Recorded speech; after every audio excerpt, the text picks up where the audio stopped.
All right, I'm Matt Lewis. He's Charlie Sykes. And if it's a Tuesday morning at 10 a.m. Eastern, it must be Sykes and Lewis. Charlie, how you doing? Good. How are you doing? I'm doing good. Luckily, I didn't stay up until the 18th inning last night, so I did get some sleep. But it must be being here on the East Coast. You can't really watch a lot of sports. So yeah, well, at least the folks are getting their money's worth. And the Green Bay Packers beat the Pittsburgh Steelers with Aaron Rodgers. So, I mean, what is there to complain about? Actually, there's a hell of a lot to complain about. Where do you want to start? Could I start with something? please, I please. want to, because I'm afraid this will get lost in the wash, as almost everything does these days. Just before we went on the air, I saw this Reuters special report, and I'll just give us a quick summary of it. Inside the Trump family's global crypto cash machine. I mean, we knew that it was a kleptocracy, but the scope of it is still, I mean, notable, breathtaking.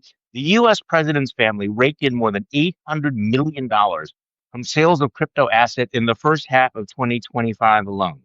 $800 million. Wait, there's more. This is a Reuters examination found that this $800 million is on top of potentially billions more in unrealized paper gains.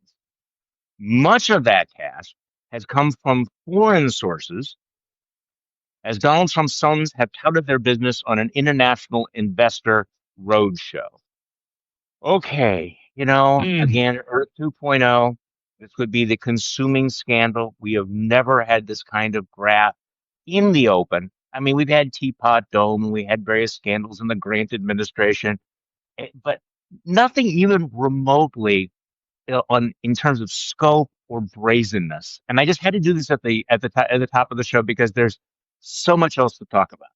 So, Charlie, I mean, I think part of you think of the knock against the Clintons, and I think deservedly so in many cases. The Clinton Foundation, sketchy, cattle futures. We could go back. We don't have to go back that far. Yeah. There's a lot of sketchiness and a sense of just untowardness and self-enrichment. That's nothing compared to this. Or let's even go more recent. Hunter Biden's paintings, right? Yes, that was pretty sketchy. Sketchy, not a good look. That is pennies. that is nothing compared to what it's enough to create the cover of whataboutism. I mean, if you and I were sitting here, we were talking to some, thoroughly deplorable hack like like Scott Jennings, what we talk about. He would say, well, he would have gone to Hunter Biden, or he would have gone to the Clinton Foundation in 5 minutes, And so whataboutism is the weapon that people use to not take seriously stories about their own side, because no matter how bad your guy is, right, you can find somebody else who is even worse. And so but that's where this breaks down. I'm sorry, but they will argue that, well, where were you, Matt Lewis, when Hunter Biden was making all that money from Burisma? Well, we were basically saying, hey, that's really, really sketchy. Maybe we ought not to do that. But here we are. It is hard to get the scale of it. It's like saying, I lost $100 versus, hey, I'm $1 trillion in debt. Okay. The scale is hard to reconcile. So you're totally right. I mean, normal people can't grasp. I can't grasp the difference between like 1,000 to 1,000,000 to 1,000,000,000 to 1,000,000,000,000. Like these are just all big numbers. But one of them, it's like you may take X number of thousand breaths in your life. But if we talk about trillion, now now we're going back to the Pleistocene era or something. Yeah, I'm not trying to minimize stuff, but when people say, well, so and so, took $80,000 a month from this company, that is sketchy. If you read someone is pocketing $800 million, it's not just the added zero. Okay. So what else are we going to talk about today? Because I mean, are we at war with Venezuela? I slept in a little bit this morning. Are we at war with Venezuela? Well, let me ask you about this. Or Canada? There's a lot to talk about. You mentioned Venezuela. This is another. I don't think most people are paying attention to this story. Really, I don't fully understand what is going on. I mean, basically, it seems like this is a Marco Rubio-led operation, an attempt to topple Maduro under the guise of making it about drugs. But this seems to me, Charlie, like there is a potential for this to spiral out of control. They keep blowing up these boats, some of which probably have drug traffickers on them, some of which probably just have random people on them. Who we are murdering without any due process. I mean, just let's put a pin in that, just over on the side here. Extrajudicial murder has become part of the U.S. policy. Okay, go on. Let me just give you this isn't even the latest, but this one came across the transom this morning. Venezuela claimed it captured a, quote, mercenary group linked to the CIA on Sunday and accused them of aiming to spark a military conflict with the South American country. Quote, a false flag attack is underway in waters bordering Trinidad and Tobago or from Trinidadian or Venezuelan territory to generate a full military confrontation with our country. That's according to Venezuela's vice president. Who knows? Maybe he's lying, or maybe we're engaging in a coup right now to topple the Maduro regime, which, by the way, I don't like Maduro, right? But I thought it was America first. I thought it was like, hey, let's, not interfere with other countries. America first is having a bad week, right? When we bailed out Argentina, we're buying Argentinian beef, and we're about to go into an endless war in South America. I don't know. Weird. I suppose it's the return of the Monroe Doctrine. On the story of, look, the Maduro regime is one of the worst in the world. But what is this actually about? Is it a wag the dog thing? Is it a bid for the oil? I mean, Donald Trump has made no secret that he likes the idea of war for oil. I mean, he is very explicit about that. Remember during the Iraq War, people said it's war for oil. Donald Trump says, yeah, damn it, let's take the oil. I mean, so Venezuela's got a lot of oil. I have no clue who's telling the truth here. And the problem is that if we go to war, think about what we will hear and what we will know and what we will be able to believe, especially with the enshittification of the Pentagon press corps. How much information can you trust from the U.S. government? And by the way, that's always been a question during wartime. But when you have these two regimes spewing out sort of AI generated bullshit on a daily basis, what are people to make of all of this? So that this is going to be I don't know what's going to happen, but you're right. Most people are not paying attention, are not lusting for another war. Or there are some people, because are we not entertained enough? What are we lacking here? We're lacking pictures of, cities being bombed. I mean, it's just not satisfying enough to see those little images of people in a boat being blown up. I don't know.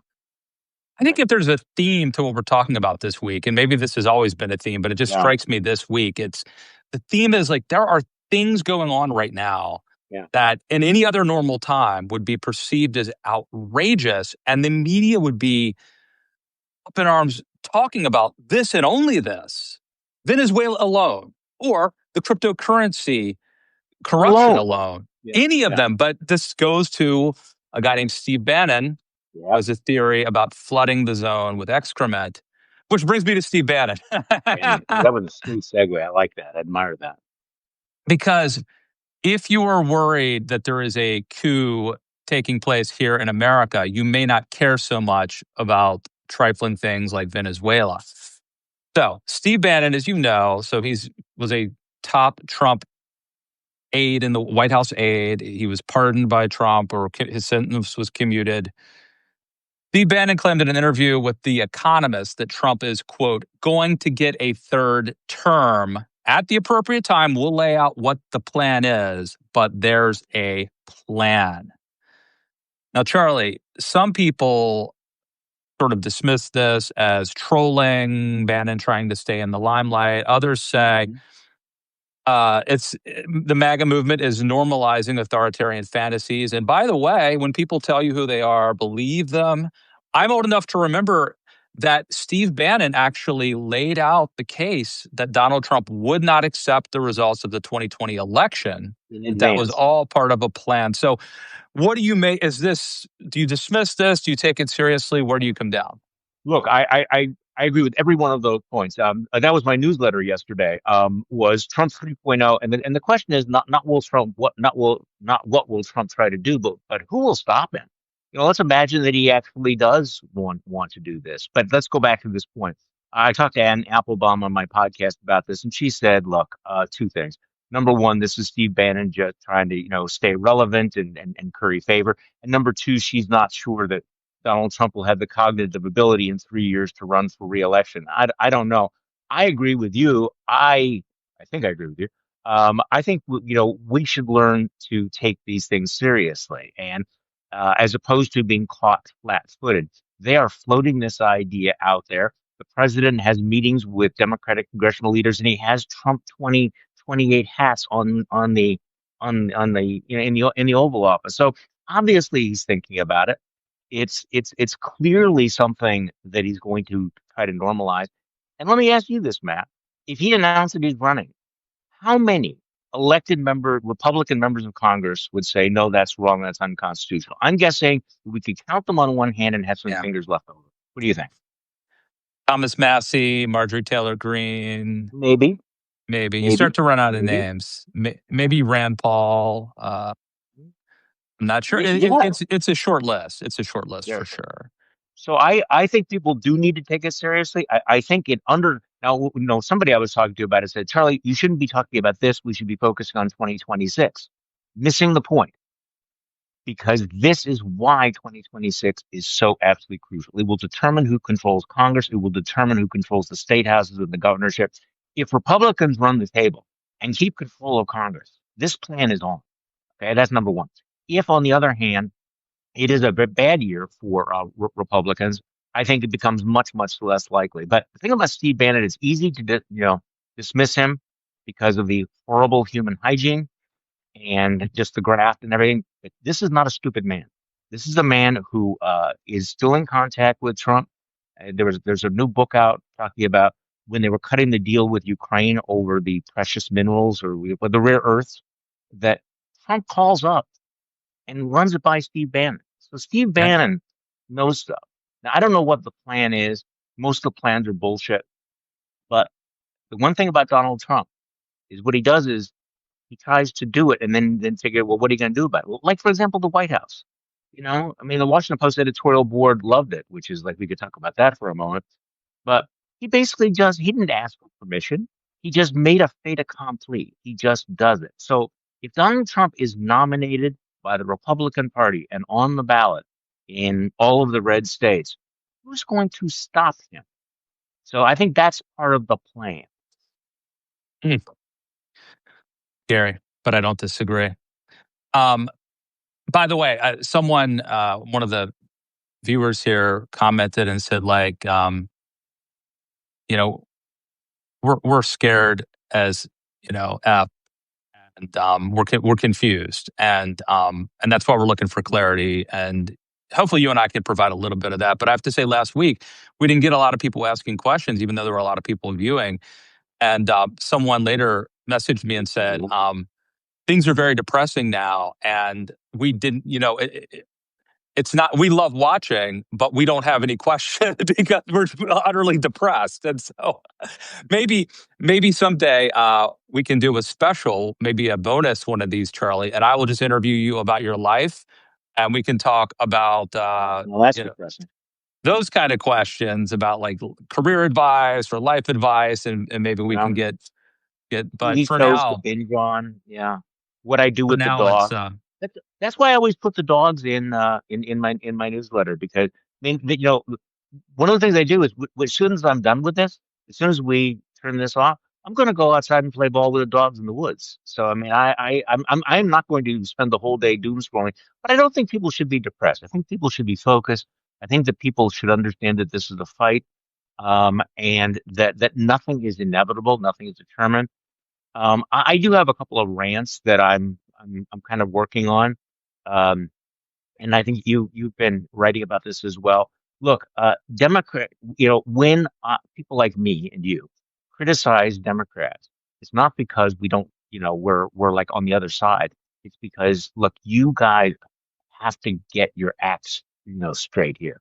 it is so crucial that you not fuck up next year's election. And I Yeah. sense that the Democrats have a bunch of problems. I think that they have their own bubble. I think they're in denial. They fall in love with candidates like what's the guy in Maine you wrote about him, Planter, Yeah. Plattner. or Memdani, who are the bright shiny objects who could not win a single swing seat in America.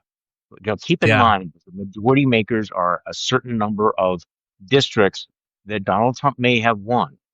These are the folks, like, yes, we should have a democratic socialist because what's wrong with that? Well, that's great. You try that on a national basis. You see this NBC report that the Republicans cannot wait to nationalize Mandami, to wrap him around every Democrat. Now I know people say, "Oh, who cares? He's just the mayor of New York." Folks, have you not been paying attention? Do you understand how one case over here can become $100 million ad campaign? And when Hakeem Jeffries, the Democratic leader in the House, endorsed him, all the Republicans went ka-ching. And when I mention this to people, I get a lot of pushback because everybody's in love with him, and fuck Andrew Cuomo. I mean, I wouldn't vote. Come on, New York Democrats have really screwed the pooch on all of this. But people need to understand that going with extreme flawed candidates is a luxury that we cannot afford in 2026. So I'm expecting a lot of blowback when I start writing about, guys, you're in a bubble if you don't understand that this is problematic. And the other thing is, I don't know what you probably follow this more closely. I think next week's elections in New Jersey and Virginia are extremely important because the Democrats do have really good candidates, two centrist Democratic candidates who, if they win, I think can help steer the party. But if they lose, holy crap, all the lights ought to be flashing. What do you think? Yeah. Well, look. So first of all, to you and me, Charlie, every once in a while you hear a story about like an immigrant or refugee who comes to America and becomes a patriot and says like, this fellow loves America so much because he already he lost his other country. And so I would say when it comes to never Trump conservatives, we've lost our party once. We've seen what happens. And Man. so we may be wrong when we give Democrats advice. We may or may not be right, but it is sincere advice in the sense that there's like only one possible party left that is sane as of today. And so it's not an insincere advice. Um, and I think sometimes people may dismiss it as like, you guys are outsiders. What do you Yeah, know? right. But it's Yeah. like, no, Go we've pick seen your what own party. happened. We Failed them. we saw what Yeah. happened. We fought against this and lost. So it is sincere. Look, Charlie, I hear what you're saying about Mamdani. I agree. However, for whatever reason, it strikes me that there's this like dichotomy amongst Democratic candidates right now, right?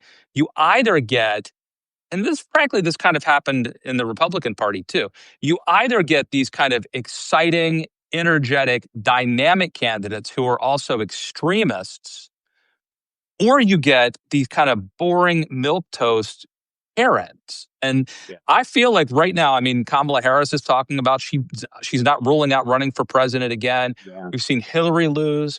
Right now, Governor Mills, the governor of Maine, is losing to Plattner by like She's 30 70. some points. She's 77 years old, right? He is, but now if we look at also the New Jersey race and the Virginia race, Abigail Spanberger, Mikey Sherrill, neither of them, these are two like highly credentialed, great resume, female candidates of a certain age with the pantsuit and all of that. And I don't mean to sound sexist, but Donald Trump has created this like masculine politics era. And I just feel like we're starting to see that these candidates, I think if I'm betting, I bet that they both win. I think that Spanberger wins in Virginia and I think Sherrill wins in New Jersey. But I also think they're underperforming and that they're kind of running these cautious, safe campaigns. And so my fear for Democrats is like, you kind of damned if you do, damned if you don't with these two options. Actually, I think it was Joe Klein who wrote a really good piece about all of this. They're running sort of white bread, milk toasty candidates, and the part of it is that in the Democratic Party, you can't break with the groups. You can't distance yourself. You can't have any because the blowback would be too great. So both of them basically are very much centrists, but they cannot separate themselves from the more extreme positions of the party. And this is one thing Republicans are very, very effective at doing. So it's we'll see. I mean, I remember in the days before.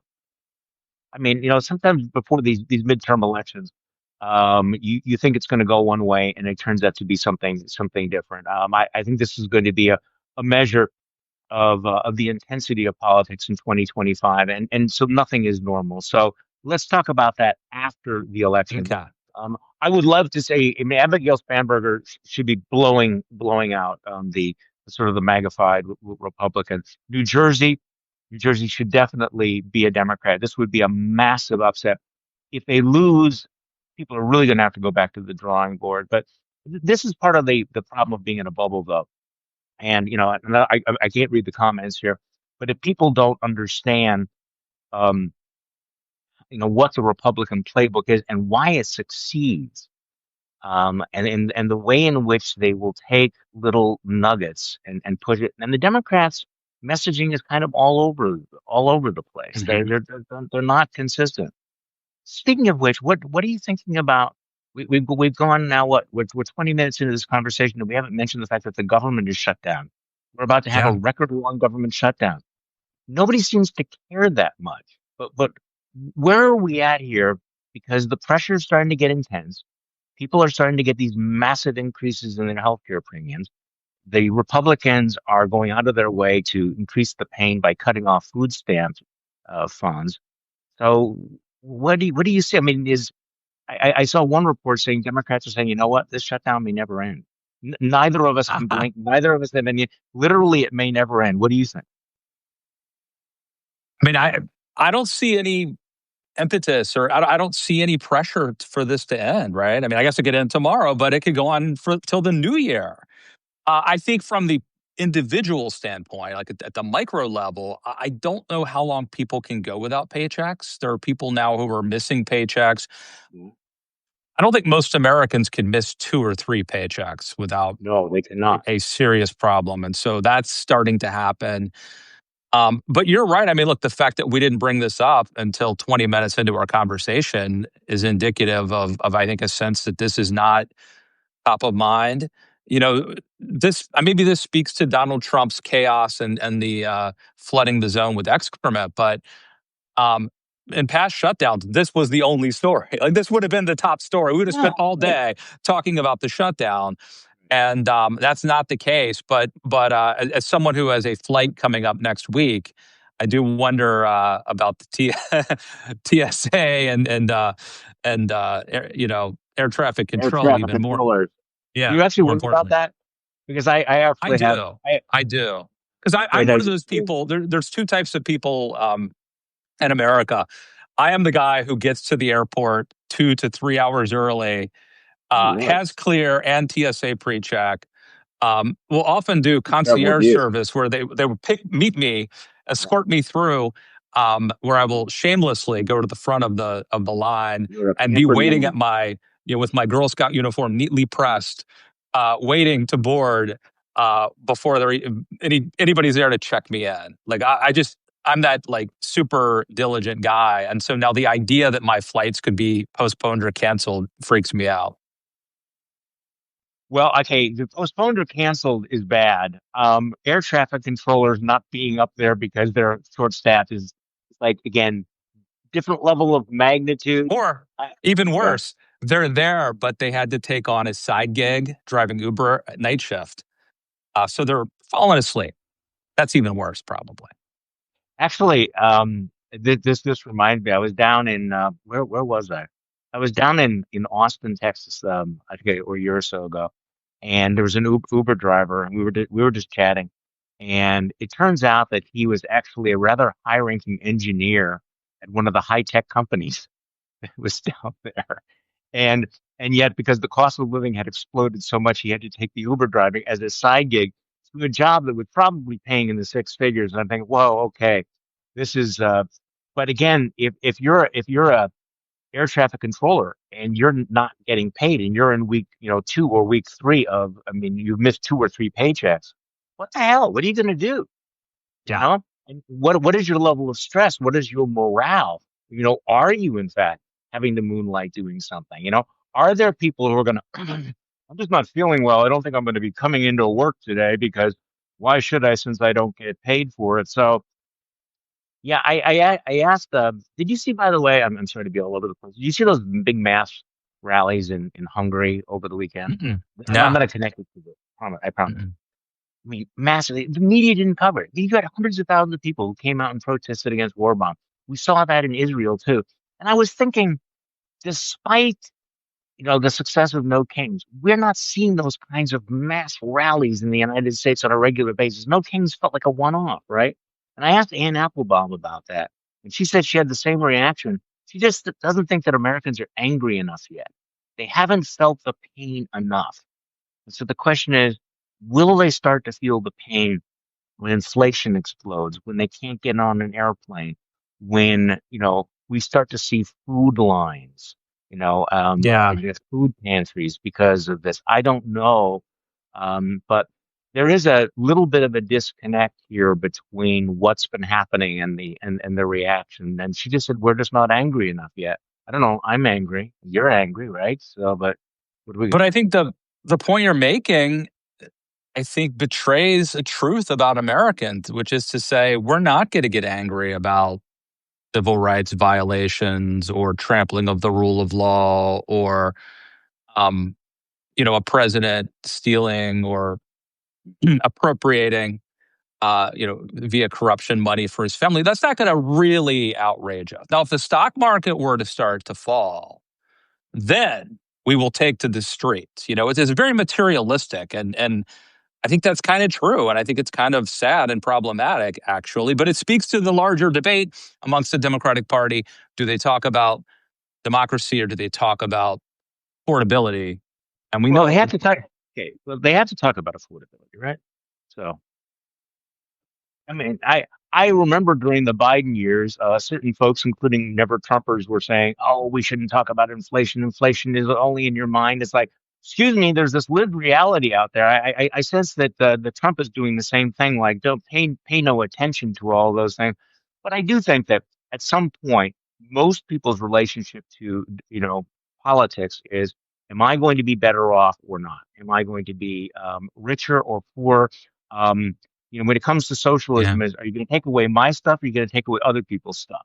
People are generally okay taking away other people's stuff, but when they think you're going to take away your stuff, and affordability is a great argument, but also Democrats saying, hey, and we're going to make free stuff. We're going to make this is going to be free, and this is going to be free. I think we're kind of past the point where people think that that's the route to affordability is lots and lots and lots of giveaways.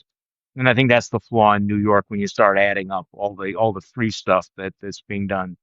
Although, you know what, I'm exhausted talking about some of this stuff. all right. Well, let me ask you something No, else. they're gonna be about New York. I got to say it because I teased it out. So everything is free, like free buses, free everything, right?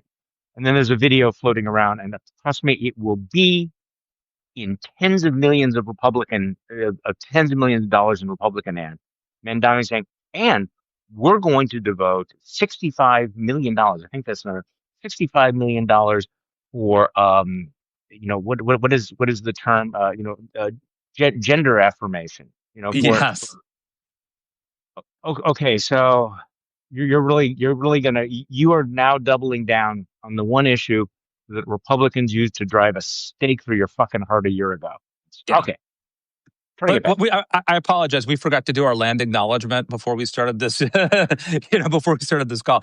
Um, so, okay. In fairness to modern Americans, this is not a new dynamic. In fact, Ronald Reagan famously said, Yeah. "Are you better off now than you were 4 years ago?" Right. Mm-hmm.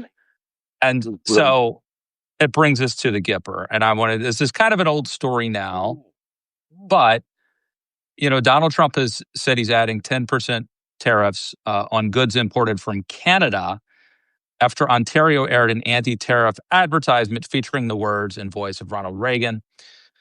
So Charlie, you know this. Trump has had no problem flouting conservative orthodoxy. My question is, why is he so defensive when it comes to the insinuation that he's departing from Ronald Reagan? It's really an interesting question, isn't it? Because he hasn't had any problem, and there's no chance that the Republican Party is going to abandon him. But by the way, this ad that was put up by, was it Rob Ford, the provincial government of Ontario? It's all Ronald Reagan's words, and they do edit them, but it does, I think, quite honestly, portray Ronald Reagan's deep hostility to tariffs. Here is this conservative icon who talks about the danger of trade wars and protectionism and why free markets are so important. And I think that for a lot of folks, this has now, there's been a Streisand effect because Trump had this snit about it. Now people are going back and saying, hey, Ronald Reagan was right about that. And he actually has a very, very thoughtful approach. So I don't know, maybe in the back of his mind, there is the sense that among the dead gods of conservatism, Ronald Reagan's still left. Why do you think that got under his skin so much? I think it's a good question too. The only thing that I can think of is, I don't think there's any sort of reverence for George W. Bush, George H.W. Bush, John McCain, Mitt Romney, right? And I also don't think there's a lot of daylight between Trump and, like, say, Goldwater or Nixon. Maybe there is, but not as much. But I think Reagan is the person who is still to this day on the right, highly regarded and revered, and yet his speeches reveal a strong contrast to Trump's worldview, his fundamental worldview. And it's not just tariffs, right? I mean, it's Russia, it's the moral clarity, immigration, right? There's that great speech that has kind of gone viral in recent years. It's Reagan's, I think, last speech. Yes, it was. And he's talking about just how immigration is what fuels America and keeps us young and refreshed. And if we ever turn off the spigot of young, innovative new people coming and becoming, you can go to Japan, but you won't become Japanese. You can go to Germany, but you won't become a German. But anybody can come to America and become an American. Speech. Yeah. And it is a stark contrast to the fundamental worldview of Trump. And so I think there's just that Venn diagram where Reagan is the one person, sort of like last week, Charlie, you and I were saying, if there was one living person who might have had a chance of stopping Trump, it would have been Rush Limbaugh. I think if there's a non-living person who scares Trump the most in terms of keeping control over the party to the degree he has it, it would be the ghost of Ronald Reagan. Zombie Reaganism, everybody. Yeah, he was definitely spooked by Ronald Reagan. And again, many of our liberal listeners will not fully appreciate this, but the thing about Ronald Reagan is he did have a worldview. He did have a very, very thoughtful approach. When he talks about these issues, he talks about the history, he talks about Smoot-Hawley, the Great Depression, the relationship to peace and prosperity, all of those things. And there's a book called, do you ever remember to see that book, In His Own Hand? He wrote out many of his own speeches himself. People thought they were speechwriters, and it caused at least a brief reevaluation of Reagan, because I think there was the sense that he was an amiable dunce. He was not. So the contrast in principle with Trump is pretty dramatic, but also the fact that he makes a coherent argument. Now, one little interesting tell about this, when Trump wakes up, he is, basically is so petulant that because this one provincial government, which is headed by not the political party that runs Canada, but they run an ad. And so he slaps a 10% tariff on Canada because, of course, he has the imperial power to do this. In his tweet, he's very, very upset because he thinks the ad was attempting to influence the Supreme Court. The Supreme Court has this case about whether or not the president has this power to just simply by whim impose massive taxes. Now, on Earth 2.0 or Earth 1.0, whatever, rational world, I think the justices would say, of course, the president does not have this power. This court, I have no confidence in, at all. But he's thinking that by using Reagan's words, it might influence some of the conservative judges on the court to say, yeah, This is wrong. But then what does he do as part of the Streisand effect? He basically is asking the justices to consider, should the president be able to wake up in the morning, be angered by a television ad, and because he's in a snit, impose a 10% tariff on a foreign country without any congressional approval whatsoever? It's kind of like the SEAL Team 6 argument. So the president of the United States, if somebody says something in a foreign country that he doesn't like or is critical of him, does he have the inherent legal right to impose billions of dollars in taxes on American consumers who might buy the product from that country? Now, I don't know that that will be persuasive to these justices, but it does sort of, in a very stark way, say how totally, post-constitutional this feels. That this government, by whim and by petulance, is it going to be upheld by the U.S. Supreme Court? Interesting question. Well, I think the conceit is that the president can do it if it's an emergency, right? Right. What's the emergency? But how could it be an emergency when it's done in response to Canada running a Ronald Reagan TV ad? Like that in and of itself, yeah. So, oh my God, the emergency is they're making me look bad using Ronald Reagan. But how do you define emergency? It's a fashion emergency. It's an image emergency. Yeah. I probably should have segued to this earlier when we were talking about Kamala Harris saying that she might run again or suggesting that. But former President Barack Obama was, quote, not happy with Rep. Nancy Pelosi's quick endorsement of then Vice President Kamala Harris. This is in Jonathan Karl's new book, Retribution.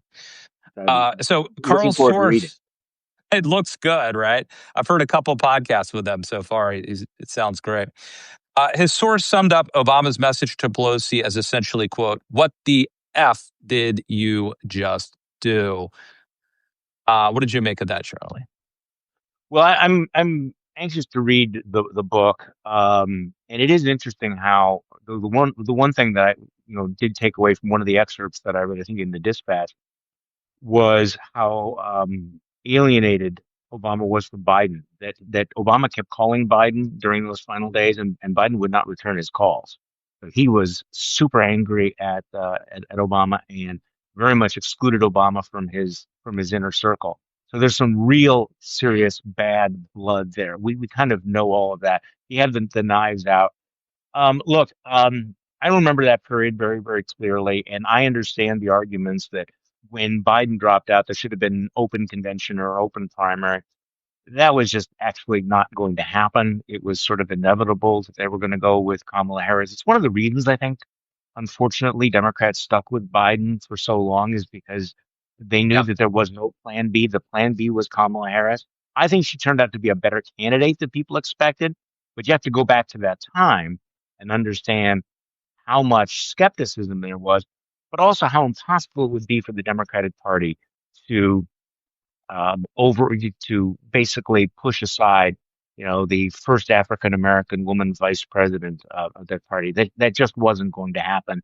But this was an ugly episode, and unfortunately, you have senior Democrats who are going to continue to litigate it at a time when there are probably some more important things they ought to be focusing on.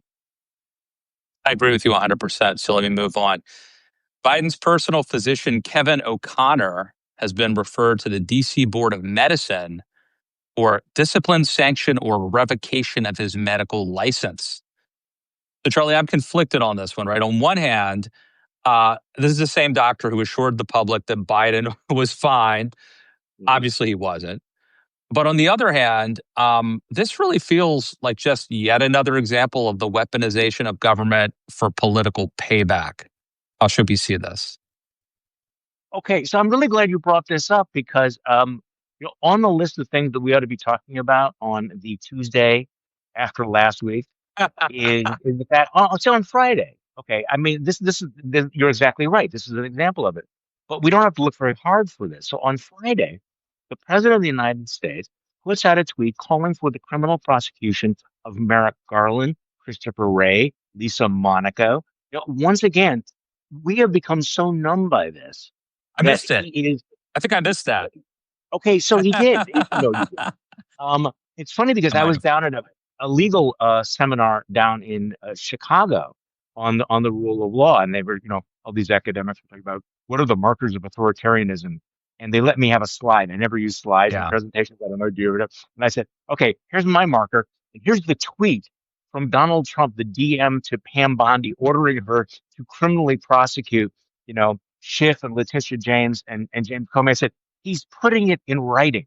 The president of the United States is ordering his compliant Justice Department to criminally prosecute his opponents, specifically as an act of retribution for what they did to him. We don't need to have another seminar on whether we cross the legal Rubicon here. It's right in front of us, and it's almost on a daily basis. But yes, they're going to go down the list, and they're going to find every single person they can go after. And unfortunately, again, like the crypto thing we started with, this should be dominating the headlines. This should be something we should be talking about every day. Not to mention that he continues to abuse the pardon power. Can we just mention this, that crypto guy that he pardoned? Yep. So, Yep. for my friends, everything, wealth, and you can shelter beneath the wings of my mendacity. I will give you a get out of jail free card. If you are an enemy or you've betrayed me, we are coming for you. John Bolton. George Santos versus James Comey or whoever, right? I mean, it's just, or John Bolton versus George Santos, Yeah. Well, we've talked about this before, that, what I think he's going to do. But yeah, the medical thing is, I mean, who knows now? I think we've now established that White House physicians should never be taken at face value, right?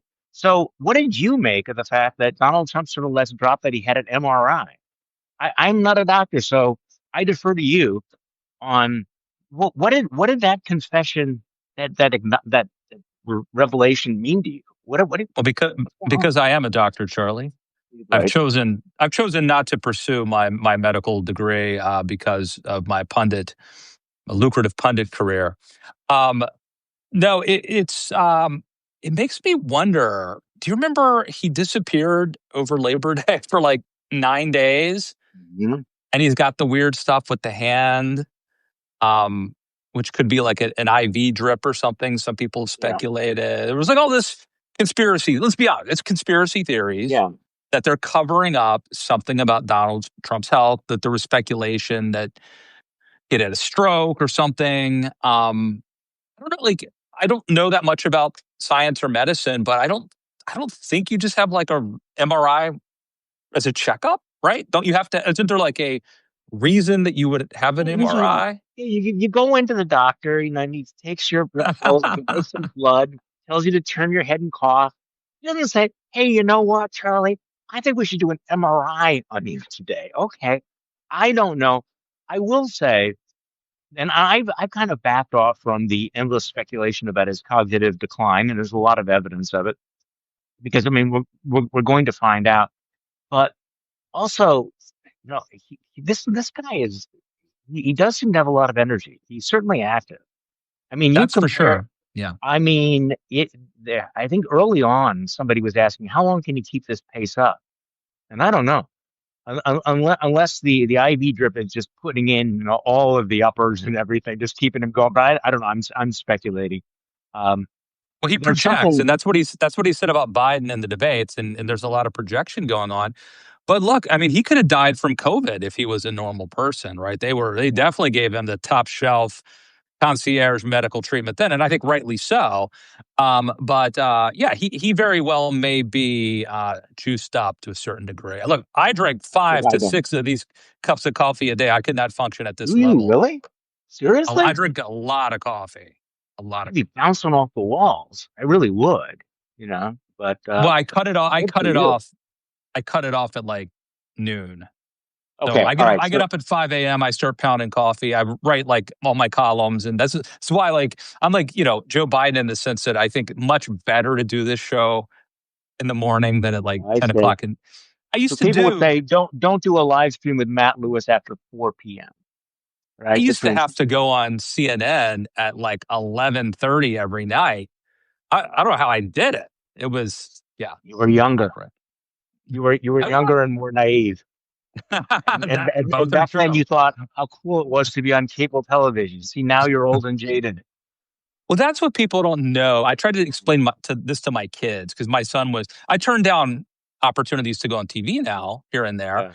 Yeah. And my son was like, if I had a chance to go on TV, he doesn't even watch cable, but he was like, I would do it no matter what. And I'm like, well, yeah, that's how it was in the beginning. But like, for a while, you're nervous, and you can use those nerves as energy. You know, I'll stay up all night and do way too early, but then it's like eventually you realize nothing is going to come of it. Like nowadays, it used to be if you did a cable hit, people would call you up, people would notice.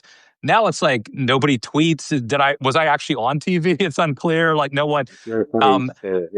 And you don't have the adrenaline. And at a certain point, it's like, man, it's a hassle to do this, and there's not a big payoff.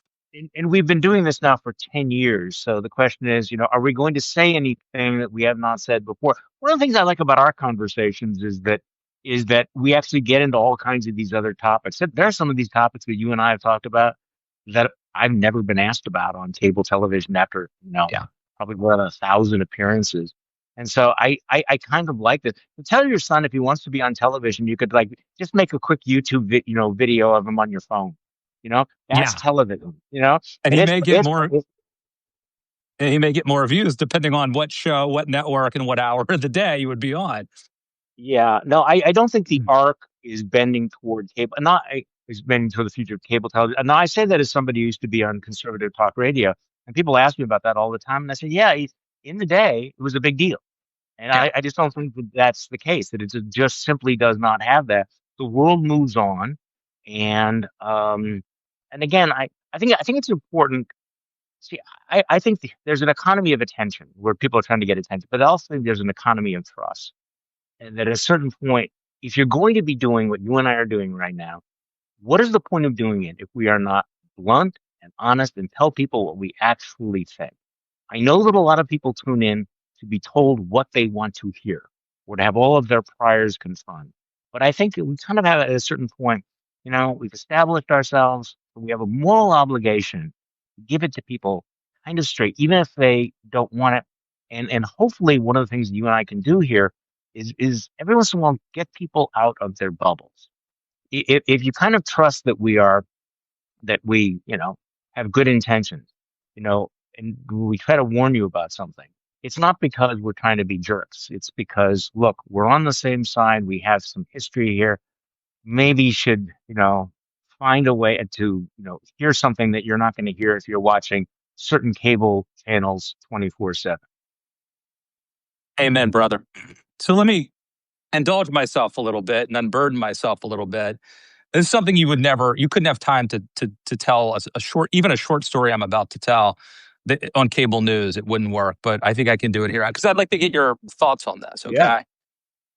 So recently I was sitting in a church service, and this pastor is pretty good, pretty darn good, actually. But I think he's treating the culture wars the way I treat my children, which is like, I don't care who's wrong. I just want you guys to be quiet. Get along, right? And so you're not interested in justice. You're interested in peace and comity, which is kind of not great as a parent. But let's be honest. I want peace and quiet while I'm writing this column. So I don't care who's wrong. Both of you get in line. Yeah, well, he started it. So the lesson on this recent week was, he said something to the effect of, some of y'all sitting here today, so sort of a Southern Baptist thing, are calling your brothers and brothers and sisters fascists, and I don't want to hear that. And I'm going to start calling people out. And then it was, and if you're calling on the other side, did you actually look at you? I don't think this was directed to me, but you never know. Because I have sat in pews before after a night of debauchery and really felt that the preacher's sermon was specifically targeting me. But in this case, I don't think that was the case. But then he said, and if you're calling your brothers and sisters, if you're calling folks out there libtards, I don't want to hear that either. So first, I felt this was asymmetric. Libtards is different than fascist. But then the question that I really have is, what do you do if they really are fascists? Like, I don't like to throw the F-bomb around. Yeah. But if you're Dietrich Bonhoeffer, right, who was this German theologian, but he was part of the plot to kill Hitler. He helped Jews escape Germany. I mean, at a certain point, he was like an activist who was engaging in the messy, dirty work of politics. And so, like, I don't know if we're to that point yet in America. And I don't really think I use the F word. I use the authoritarian term more. Yeah. But let me just throw it out to you. If you were sitting in that pew, how do you feel about that message? Well, first of all, I've been wondering why I'm in a Baptist church. As a good Catholic. No, I think that you're right. There's not a moral equivalency between fascism and calling someone a libtard. Those are just not the same things at all. And you know what? We all would like to be peaceful. We would all like to get along with one another. But also, there is that moment where you have to stand up for what's right, where you have to take a stand, and where you have to point out certain dangers. And particularly right now. And again, you look back through history and there are moments of crisis. I think we're in one of those moments of crisis where the question is, are you going to sit on the sideline? Are you going to put peace ahead of telling the truth, or are you not? Now, you and I have made the choice that no, we're going to say what we want. But I mean, you understand where people want quiescence. And unfortunately, who does the quiescence work for? It works for the most aggressive, the most intolerant among us, who basically say we're going to run roughshod over the rule of law and the Constitution, and human dignity and human decency, and we're going to commit all these crimes. But don't you call us out on that, because your number one job is to get along with one another. So I think that it may sound like it has moral content, but actually it's kind of morally vacuous. And you can pass that on to your minister next time you meet him, that I said it was morally vacuous, and you can give him my number. I read this book about 25 years ago called Confrontational Politics. And it was written by this guy named H.L. Richardson, who was the head of Gun Owners of California and then later Gun Owners of America. And he was studying the left's techniques. Like, when I say the left, I mean like the communists, the left techniques. And he wanted Republicans or conservatives to start fighting fire with fire. And one of the things he talks about in the early chapters are that, like, this is according to him, that the leftist would like make a crazy demand for, like, let's say a level 10 demand. And the conservative, wanting peace, not liking fighting, wanting comedy, would settle for 5. And so there'd be a compromise, but you've moved 5 degrees this way. Then the leftist would ask for another 10. And then we would meet in the middle. And so what happens is you're constantly moving leftward. Like a ratchet. Slowly, by making compromises. And his premise, and at the time, I completely believed him. Yeah. I'm not sure if he was actually correct, that conservatives have this desire. I have a desire for comedy and for, like, look, just give them what they want. It'll calm things down. But when you're playing that game over and over and over again, eventually you lose everything over time. Yeah. I don't think we have that luxury right now to play that way. By the way, could I make a small digression off this? I had a very even in the before times, had a complicated relationship with the whole Second Amendment group. When they came into Wisconsin and they wanted, concealed carry without any permits, without any lessons, I was thinking, you guys are crazy. I mean, every responsible gun owner that I know should want to have, know that people who are carrying guns actually know how to use guns and are not criminal. But I guess the point is, do you remember all the conversations we had about the real importance of the Second Amendment was so that Americans would be armed to resist a tyrannical government? Yep. And I always had a problem with that. So I say, okay, so who are you going to shoot? Are you going to shoot cops? Are you going to shoot soldiers? And how do you think that's going to end up? So, for example, I had a conversation with somebody. So, I was thinking, when I'm watching all these ice raids and everything, I'm thinking I should have a gun in my house. And I think that would be the worst possible reaction, because what do you think's going to happen if you pull a gun on one of those masked, semi-trained goon squads? They will annihilate you. You cannot win. They have the guns, they have the tanks, they have the missiles. That whole Second Amendment thing.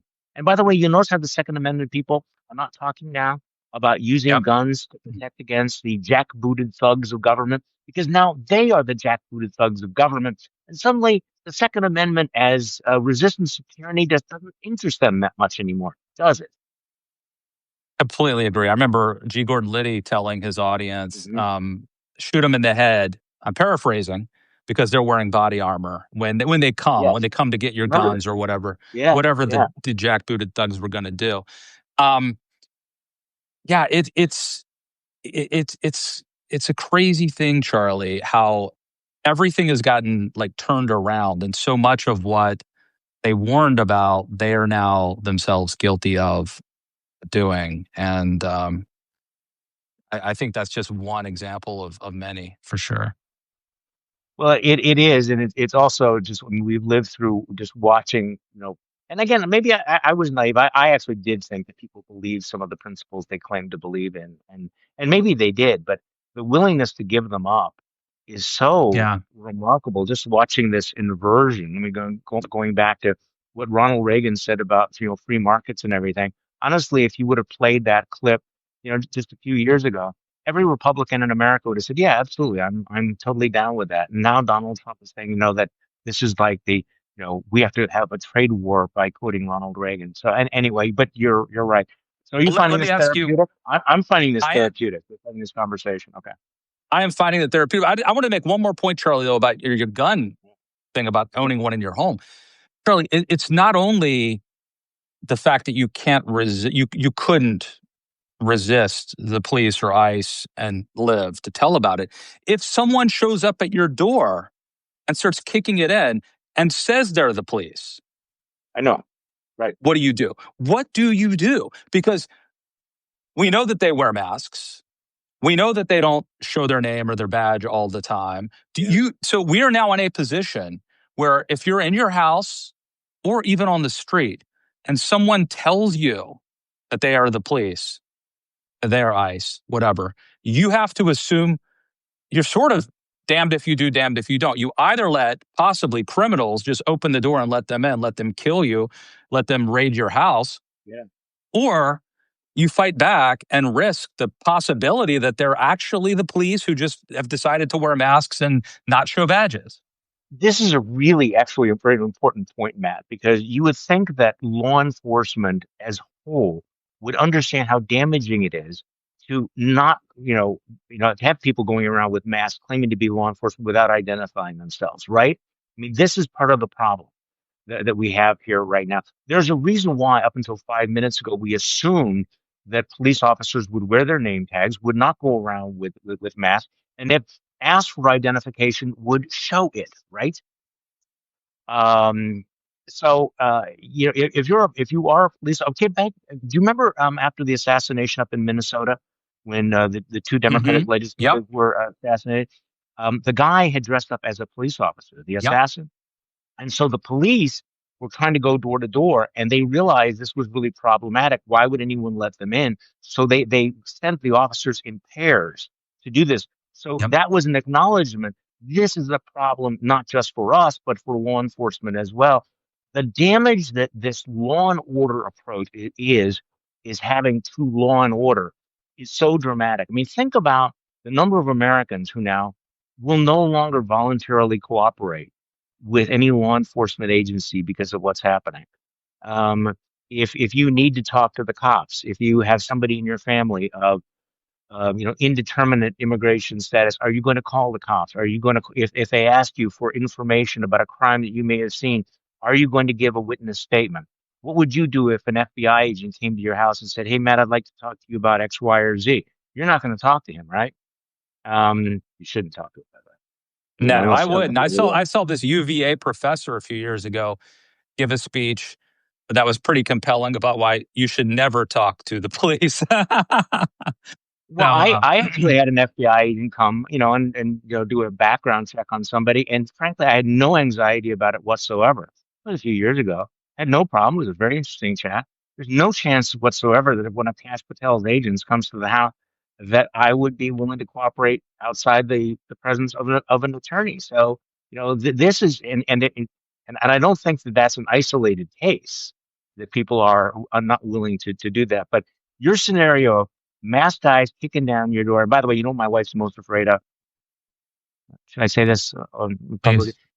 please. Well, our dogs. We have these really, really large dogs. Yep. Who are very defensive. They are wonderful dogs. They are the sweetest, most gentle creatures. But if some stranger comes into the house, they are going to bark and they are going to look very, very fearsome. And the concern is that these guys with very, very sketchy training, what would they do to our dogs? How could we protect our dogs, even if they did not shoot us or do anything? And again, these are the kinds of conversations that Americans are having right now because of this nightmare, involved, And on that happy note, we're on that happy note. Well, I hope everyone watching is gaining some insight and all that and enjoy. Well, enjoying's the wrong word. It's hard to enjoy this, but we raise issues, we give our perspective. I think we're fun overall. And I do want to do a show, Charlie, sometime where I just interview you about non-political stuff, and we could talk about, things you've learned in your life, business, leadership, I want to know all that.